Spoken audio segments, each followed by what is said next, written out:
Olá, turma, espero que todos estejam bem. Sejam muito bem-vindos a mais uma aula da nossa disciplina de experimentação animal. E no episódio de hoje, nós veremos procedimentos com animais de laboratório para a administração e coleta de materiais. É uma aula bastante interessante e eu tenho certeza de que vocês vão gostar bastante. Então vamos lá, gente. Como uma introdução, eu inicio dizendo que a análise da ação de substâncias no organismo é um dos principais tipos de estudos com animais. Por exemplo, se um determinado pesquisador científico detecta o potencial de uma substância de promover a redução da glicemia, ou seja, da concentração de glicose no sangue, então ele pode, após os devidos testes in vitro e in silico, iniciar seus estudos em vivo com animais e, por exemplo, ele pode injetar essa substância em um camundongo. Após um determinado período de tempo, ele realiza então a coleta de sangue, para você então mensurar os níveis de glicose na circulação sanguínea desse animal. E são os resultados possíveis o sucesso, olha aqui, ele está feliz, dizendo que deu certo, a glicemia realmente baixou. Pode ser que também não aconteça nada, a glicemia do animal em relação ao grupo controle, que é aquele que recebeu o placebo, não vai aumentar e nem diminuir, como também pode dar muito errado, Ele, tadinho, ele está triste ali, dizendo que na verdade a glicemia até aumentou. Então, esse é um dos principais tipos de estudos com animais, e quando eu falo substâncias, na verdade eu estou me referindo a um amplo conjunto de materiais que podem ser utilizados para testes, como por exemplo, não apenas moléculas simples de substâncias, mas também vacinas, no momento que a gente está vivendo, essa é uma questão muito presente, por exemplo, as vacinas que têm sido desenvolvidas para tentativa de erradicar a Covid-19 no nosso planeta. Por exemplo, nós temos a vacina Coronavac, que tem sido desenvolvida pela empresa biotecnológica chinesa Sinovac, aqui no Brasil, em parceria com o Instituto Butantan em São Paulo. Essa vacina se baseia no uso do coronavírus, cujo nome técnico é SARS-CoV-2, inativado, ou seja, ele é tratado para que ele não tenha mais ação, não possa desenvolver a doença no paciente que o adquirir. E um outro exemplo importante que nós temos é a vacina que tem sido desenvolvida pela Universidade de Oxford, em parceria com a empresa biotecnológica AstraZeneca, e que aqui no Brasil tem sido desenvolvida em parceria com a Fundação Oswaldo Cruz, a Fiocruz, aqui no Rio. Essa vacina já é um pouquinho diferente, porque ela não utiliza propriamente o coronavírus inativado. Ela é desenvolvida a partir de engenharia genética, pela qual o gene que codifica a proteína spike do coronavírus, ele é extraído do SARS-CoV-2. Essa sequência gênica, então, ela é introduzida no genoma de um adenovírus, que é causador de um resfriado mais simples, mais leve, em chimpanzés e outros primatas não humanos, e no homem também. Então, a partir disso você tem uma construção, que é esse adenovírus, que não tem um potencial patogênico tão grande para o ser humano, contendo esse gene, essa sequência gênica da proteína spike do coronavírus, que vai ser expresso, sintetizado, e é apresentado na superfície desse adenovírus geneticamente modificado, que ao ser inoculado nos pacientes, ele vai se replicar nas células do trato respiratório, para poder você ter uma quantidade de material maior a ser exposta para o sistema imunológico, mais precisamente dessa proteína spike, cujo gene foi transferido para esse adenovírus, e com isso o sistema imunológico vai desenvolver uma resposta tanto humoral, ou seja, baseada em anticorpos, para a proteína spike, que potencialmente, no caso de uma infecção posterior pelo coronavírus propriamente dito, esses anticorpos vão se ligar e neutralizar o coronavírus numa exposição natural depois, e também respostas imunológicas celulares baseadas em células TCD8, que são capazes de promover a citólise, a morte de células que estejam infectadas, células do organismo que estejam infectadas pelo coronavírus. Então, nós temos ainda, além de vacinas, o uso de células inteiras, por exemplo, nas terapias com células-tronco. São várias as possibilidades de tratamentos baseados em células-tronco. Nessa mais, por exemplo, nós temos exemplos de células pluripotentes troncos, que elas são usadas. Lembrando que as células tronco pluripotentes são aquelas que têm a capacidade de se diferenciar teoricamente, qualquer tipo celular do organismo, né? Por exemplo, né, nós podemos usar células-tronco, né, que vão se diferenciar mediante, né, um tratamento específico, né? Em células da medula óssea, isso pode constituir um tratamento efetivo, né, para leucemia, células que podem se diferenciar, né, em neurônios, né? Então, dessa maneira, nós poderíamos tratar doenças degenerativas que até o momento não têm um tratamento eficiente, né? Como, por exemplo, né, Parkinson, Alzheimer. Por exemplo, células tronco pluripotentes que podem se diferenciar em células da retina e assim curar determinados tipos de cegueira, células tronco pluripotentes que se diferenciam em fibras miocárdicas e assim nós poderemos ter tratamentos, né, para algumas doenças do coração, células que se diferenciam em células alfa daquelas ilhotas de Langerhans do pâncreas, né, que na diabetes tipo 1, né, elas possuem uma deficiência de produção de insulina, né? Então, nós podemos utilizar células-tronco que se diferenciam em células alfa de Langerhans, sadias, né? E assim, né, se reverta ao quadro de diabetes, né? Ou então, né, células que se diferenciam em células da derme, da epiderme, da pele, né, para tratamento de vítimas de queimaduras graves, né? Então, são inúmeras as possibilidades de uso de células-tronco, né, para tratamento de doenças diversas. Além de vacinas e células, como eu falei, né? Outro tipo de material que pode ser inoculado também são materiais genéticos encapsulados em nanopartículas lipídicas. Por exemplo, aqui nós temos RNA mensageiro que codifica a síntese de insulina, encapsulado, né, em uma nanopartícula lipídica, né? Então, essa nanopartícula ela pode ser inoculada no organismo se fundir, ou melhor, penetrar células beta das ilhotas de Langerhans no pâncreas, né? E essas células então passam a produzir a insulina em grandes quantidades, né, para poder compensar o déficit das células alfa, né, que geneticamente são deficitárias no caso da diabetes tipo 1, né? Então o indivíduo não tem a produção normal de insulina. O que mais que nós temos? E várias outras possibilidades materiais são inoculadas, né, em animais, em seres humanos. O que mais que nós temos? Então, o objetivo dessa aula é apresentar para vocês as principais técnicas de administração e coleta de materiais para experimentos com camundongos. Eu vou dar alguns exemplos também de procedimentos com outras espécies de animais de laboratórios, né? Mas como nós sabemos, né, o camundongo é a espécie que predomina nos estudos em vivo em laboratórios.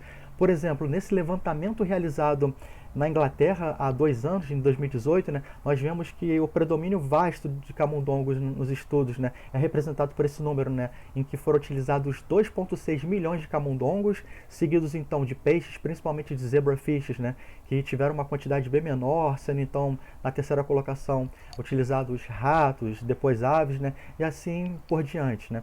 Então, os principais exemplos dessa aula, né, vão focar nos camundongos, né, mas alguns outros exemplos com espécies diferentes vão ser dados também.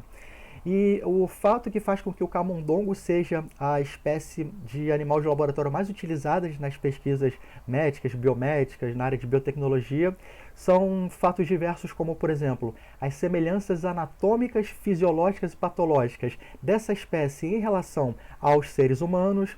Além disso, nós temos que o tamanho reduzido, né, o porte pequeno desses animais, faz com que o custo de manutenção dos biotérios, né, que possuem camundongos, né, seja bastante reduzido. Além disso, esse pequeno porte também confere mais praticidade a todos os procedimentos, né, e essas são vantagens bastante importantes do ponto de vista técnico e econômico.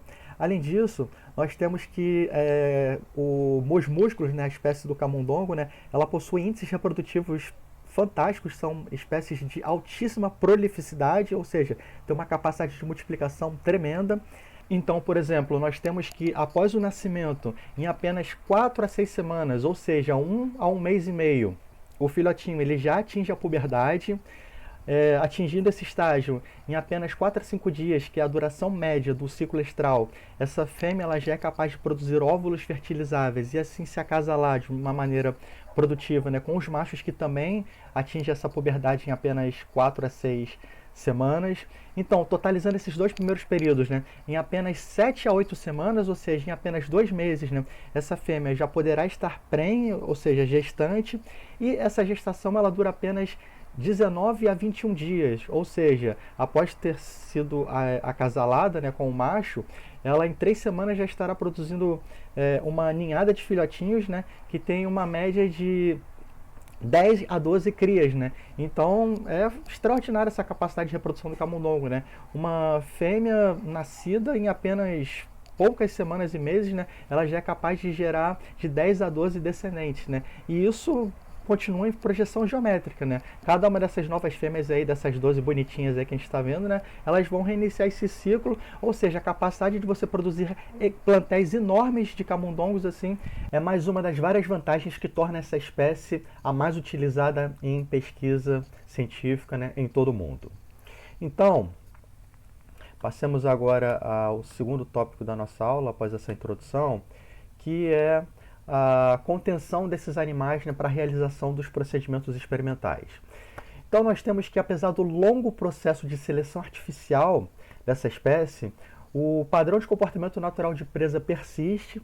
Então eles têm bastante medo dos seres humanos, né, que trabalham no biotério, dos técnicos e pesquisadores, né, devido a essa grande diferença de porte, né, entre o camundongo e o humano, né. Para eles é como se eles estivessem, quando se aproxima uma pessoa, estivesse vendo um tiranossauro rex vindo para atacá-los, né. Então eles têm a reação natural de fuga, ou então de tentar se proteger em algum canto, em alguma toca, em algum lugar. E quando eles não conseguem, obviamente eles vão ter que usar as armas que possuem, né, que são seus dentes incisivos, né, o par da arcada superior ou o par da arcada inferior, né, para morder a pessoa que tenta contê-los, né, manipulá-los, né. Muita gente utiliza uma luva como essas da figura da esquerda, né, de lã, e por cima delas a luva de látex ou vinila, né, que serve para proteção microbiológica dos animais. Mas não é motivo de grande preocupação, porque com essa proteção das duas luvas, né, as incisões, né, os ferimentos, como vocês podem ver nessa imagem da direita, não são tão grandes, né, são apenas pequenos cortes, nada assim com o qual a gente deve se preocupar. E você, detendo a técnica correta de contenção, né, de manipulação desses animais, né, esses acidentes são raros, assim, não são tão frequentes. Então não precisa se preocupar caso um dia você venha trabalhar com esses animais em laboratório. O que mais? Então, voltando às técnicas de contenção, um dos primeiros procedimentos muito importantes para que você possa manusear corretamente e adequadamente em relação ao bem-estar animal dessa espécie, né, é você condicioná-los psicologicamente nos primeiros dias, né, de adaptação ao ambiente do biotério. Nesse sentido, né, é muito importante, né, que o biotério seja um lugar tranquilo. Você precisa evitar ao extremo, ao máximo, a realização de barulhos, né. Na verdade, o biotério é um ambiente rigorosamente controlado. Vários parâmetros ambientais, como por exemplo, né, os ruídos, né, você tem um nível máximo de decibéis que pode ser alcançado, além de temperatura, umidade, luminosidade, tudo deve ser muito bem, rigorosamente controlado, né, para que se promova, né, a saúde e o bem-estar desses animais, né, e não ocorra interferência então, nos resultados da pesquisa. Né.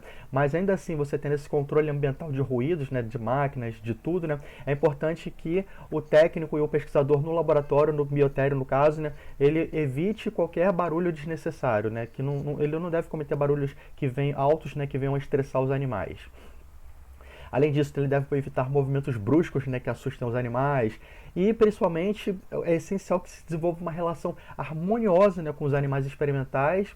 E é importante também que as mesmas pessoas que trabalham no biotério, né, sejam as únicas presentes, né, devem se evitar pessoas estranhas, né, porque esses animais eles acabam identificando com muita precisão cada um dos tratadores, técnicos, pesquisadores que circulam rotineiramente naquele ambiente utilizando o seu olfato. Né? Eles conseguem, na verdade,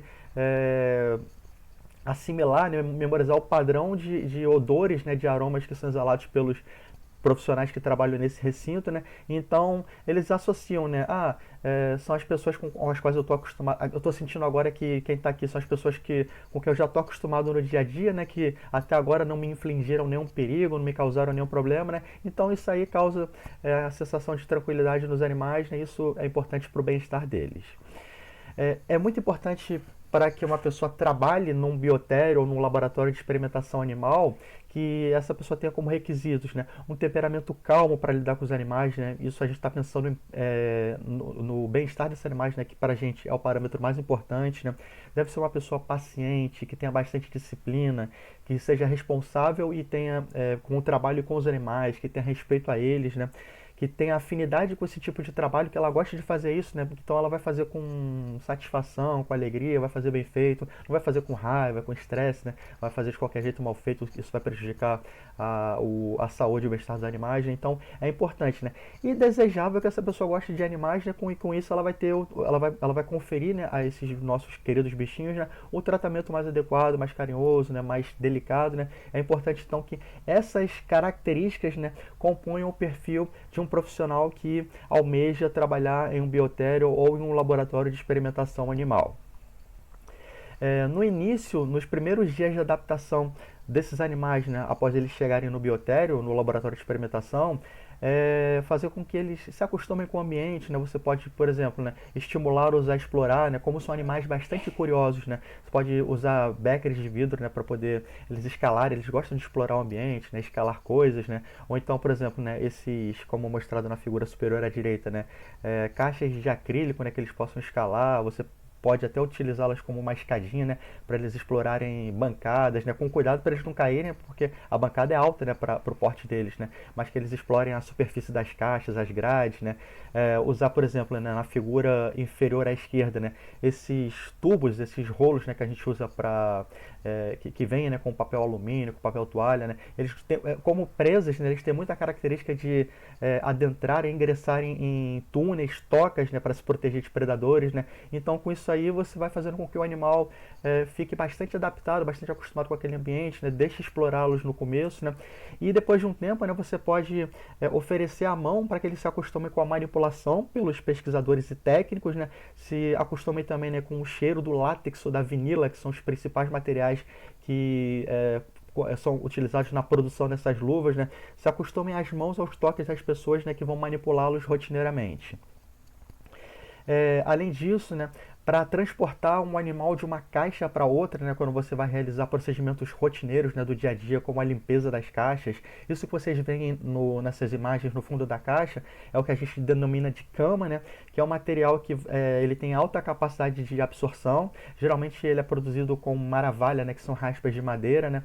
Então, periodicamente você precisa fazer a troca da cama, né, quando ela absorve bastante excremento, né, urina, as fezes do animal, né. Então, no procedimento rotineiro de você trocar a cama, né, você vai passar os animais, né, de uma caixa para outra, né, que já esteja com a cama limpa, né, que a caixa esteja higienizada, esteja preparada para recebê-los, né, e nessa transferência você pode fazer segurando o animal por essa pele do dorso mais frouxinha, né, que fica na região cervical, e isso simula o comportamento de transporte da mãe, né, que ela pega com os dentinhos delicadamente para não machucá-los, né, os filhotinhos, né, por essa pele solta na região do dorso, na região cervical, né, então você percebe nitidamente, né, que quando você segura os animais por essa região, né, eles ficam bem tranquilos, bem relaxados, né, as patinhas ficam bem soltinhas, eles não ficam tão nervosos, né, tentando fugir a todo custo, né. Com o tempo você desenvolvendo essa relação harmoniosa com os animais, você consegue ter resultados de redução do estresse. Vários estudos mostram, né, que o estresse inicial, né, até que o animal seja acostumado, né, leva à elevação da temperatura corporal, aumenta os níveis dos hormônios relacionados ao estresse, né, como cortisol e adrenalina, né. Então é muito importante, né, que nessa fase de adaptação você promova esse condicionamento psicológico dos animais, né, e eles fiquem tranquilos, né, para as manipulações diárias, e assim todos têm a ganhar, né, os animais com bem-estar, os técnicos e pesquisadores, né, com manipulações mais tranquilas, né, menos problemáticas, né, e isso vai fazer com que os resultados dos estudos científicos sejam também conduzidos a um patamar de qualidade superior. Uma exceção importantíssima, né, esses toques que eu falei para você acostumar os animais, eles devem ser evitados ao extremo, né, com filhotes, essa é a exceção, né. Primeiro, né, as mães, né, nos primeiros dias, né, após o parto, né, elas têm o comportamento natural, né, de defender a sua ninhada, né, a sua prole, seus filhotinhos, né. A gente está vendo nessa figura aí, né, uma ratinha, né, mãe, né, que acabou de parir os seus filhotinhos, né, encarando ali o gato ali que é um predador, né, uma ameaça real, né. Então ela, apesar do porte bem menor do que o gato, assim, ela enfrenta mesmo, parte para cima. Já vi várias cenas de rato partindo para cima de gato, botando o gato para correr, né. Então essas mães, elas viram. Pera aí, a animação ficou um pouco errada, né? Elas viram verdadeiras guerreiras, assim, só para defender seus filhotinhos, né? Elas têm uma habilidade materna, um instinto de proteção muito forte, né? Então, como eu falei, né, esse não estava errado a animação, não, eu que errei na hora de fazer a transição. Então, é muito importante que essa adaptação não seja feita nos primeiros dias com os filhotes, até porque eles têm uma estrutura corporal muito delicada, assim, muito frágil, né? Como vocês podem ver, né, eles nascem totalmente sem pelos, né? Uma membrana reveste seus olhos, eles precisam de vários dias, né, para poder essa membrana sofrer a evolução, né, para que eles passem a enxergar. Tem uma pele bem delgada, bem delicada, né? Qualquer pressão, qualquer movimento de toque, né, mais contundente, né, pode levar a danos, né, lesões na pele desses bichinhos, né. Nessa outra foto aqui a gente tem uma imagem aproximada de um desses filhotinhos. Vocês podem ver então a membrana que eu descrevi, né, que cobre completamente seus olhinhos. Eles não enxergam nada nos primeiros dias, né. A pele é tão delgada, tão fininha, que vocês podem observar nessa imagem, vou usar aqui o mouse, né. Isso aqui a gente consegue ver após a lactação, após eles serem amamentados pela mãe, né? O estômago repleto de leite, né? Então essa área aqui branquinha, né, é o estômagozinho, né, que a gente consegue ver através da pele tão delgada, né, repleto de leite que ele acabou de ingerir, né, de mamar. Então vocês veem, ele tem uma estrutura bem delicada. E a questão importante, na verdade, é que se você passa um odor diferente do da mãe ou dos filhotes, né, através o odor da luva de látex ou de vinilo, então se você não estiver usando da sua própria mão, né, isso pode fazer com que a mãe não reconheça mais esses filhotinhos como seus. E então elas podem abandoná-los, né? Então eles vão acabar morrendo, né? Porque eles não vão ter mais como seguir na lactação, né? Seguir mamando, né? Ou então elas podem mesmo canibalizá-los. Assim, é muito triste, né? Apesar dessas fêmeas terem um instinto materno bem acentuado, né? De proteger a ninhada, né? De cuidar deles direitinho, né? Tá sempre amamentando, né? Mas por outro lado, né? Se elas deixam de reconhecer esses filhotinhos, elas podem abandoná-los ou mesmo atacá-los, canibalizá-los. É muito triste, assim, você chegar numa caixa que tem uma matriz, né? Matriz é o nome que se dá à fêmea, que é utilizada primordialmente, né, predominantemente, né, para a produção de novas ninhadas, né, para crescimento dos lotes de animais. Então é triste você ver os bichinhos lá mortos, lá dilacerados, partidos no meio, decapitados. Isso é muito triste. Então a gente deve evitar até que eles completem 21 dias. Vou mostrar aqui na próxima imagem filhotes que ainda não alcançaram, né? Vocês veem que eles estão bem diferentes, já estão peludinhos, né? O olhinho está fechado, mas já não tem aquela membrana. Eles estão quase desenvolvendo a capacidade total de enxergar, mas até um período posterior a esse que eu estou mostrando, né? Até que se completem 21 dias, que é o período de lactação. Então, até eles deixarem de se tornar lactentes, né, os animais, né, que são a fêmea está em lactação, né, está produzindo leite para amamentá-los, né, e os animais filhotes são denominados então lactentes. Então, até eles deixarem de ser lactentes depois de 21 dias do nascimento, né, é importante não tocá-los, evitar também se aproximar para não estressar a fêmea, né, que tem esse instinto de defesa, né, e geralmente, né, quando você precisa fazer alguma transposição, você deve fazê-los com as mãos por baixo desses ninhos que as fêmeas criam, né, com a maravalha, né, da cama, né, que compõe o fundo da caixa, né? Ou então elas utilizam papéis, né, que você pode colocar na caixa para elas poderem formar esses ninhos, né, para protegerem melhor os animais, né? Você deve usar então, primeiro você transfere a fêmea, né, com cuidado para ela não te atacar, né, e também para não estressá-la muito, né, para a caixa nova que vai ser a caixa limpa, né, e depois você pega os animais, né, mas com cuidado de não tocá-los, né, colocando a mão por baixo desses ninhos que as fêmeas criam. Então lembre-se, né, a manipulação dos animais somente apenas 21 dias, né, para evitar a ocorrência de abandono pela fêmea ou mesmo de canibalismo por parte dela. Então, referente ainda aos procedimentos de contenção, vamos passar agora à etapa, ao subtópico das técnicas.